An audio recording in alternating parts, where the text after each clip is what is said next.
વડાપ્રધાન નરેન્દ્ર મોદી ખાતું નથી ને ખાવા દેતું નથીની વાતો કરે છે. ગુજરાત સરકાર પણ આ જ સૂત્રને અનુસરવાનો દાવો કરે છે, પરંતુ કડવી હકીકત એ છે કે ભ્રષ્ટાચારમાં અવ્વલ નંબરે ગૃહ વિભાગ આવે છે. એન્ટી કરપ્શન બ્યુરોના ચાલુ વર્ષના અત્યાર સુધીના આંકડા આ વાતની સાક્ષી પૂરે છે. ગુજરાત એસીબી દ્વારા વર્ષ 2016માં અત્યાર સુધીમાં સરકારી વિવિધ વિભાગમાં ફરજ બજાવતા 351 આરોપીઓ વિરુદ્ધ 305 કેસ નોંધીને 86,35,410 રૂપિયાની રકમ જપ્ત કરવામાં આવી છે. વર્ષ 2016માં લાંચ માંગનારા સરકારી ખાતામાં પ્રથમ સ્થાને ગૃહ વિભાગ, બીજા સ્થાને પંચાયત, ગ્રામ ગૃહ અને ગ્રામ વિકાસ વિભાગ, ત્રીજા સ્થાને મહેસૂલ વિભાગ, ચોથા સ્થાને શહેરી વિકાસ અને શહેરી ગૃહ નિર્માણ વિભાગ, પાંચમા સ્થાને ઉર્જા અને પેટ્રોકેમિકલ્સ વિભાગ, છઠ્ઠા સ્થાને કેન્દ્ર સરકારના વિભાગનો સમાવેશ થાય છે.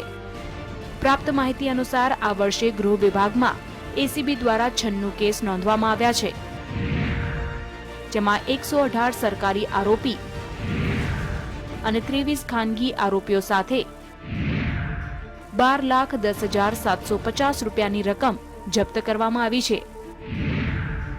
પંચાયત, ગ્રામ, ગૃહ નિર્માણ અને ગામ વિકાસ વિભાગમાં 56 કેસમાં 65 સરકારી કર્મચારી, અધિકારી અને 6 ખાનગી આરોપીઓ સાથે 11,40,600 રૂપિયાની રકમ, મહેસૂલ વિભાગમાં 30 કેસમાં 30 આરોપી, 13 ખાનગી આરોપી સાથે 8,23,500 રૂપિયા, શહેરી વિકાસ અને શહેરી ગૃહ નિર્માણ વિભાગમાં 22 કેસમાં 23 આરોપી, 4 ખાનગી આરોપી સાથે 32,76,100 રૂપિયા, ઉર્જા અને પેટ્રોકેમિકલ્સ વિભાગમાં 16 કેસમાં 17 આરોપી અને 1 ખાનગી આરોપી સાથે 2,39,400 રૂપિયા અને કેન્દ્ર સરકારના વિભાગમાં 12 કેસ કરવામાં આવ્યા છે, જેમાં 15 આરોપીઓ, 3 ખાનગી આરોપી સાથે 1,43,550 રૂપિયાની રકમ જપ્ત કરવામાં આવી હતી.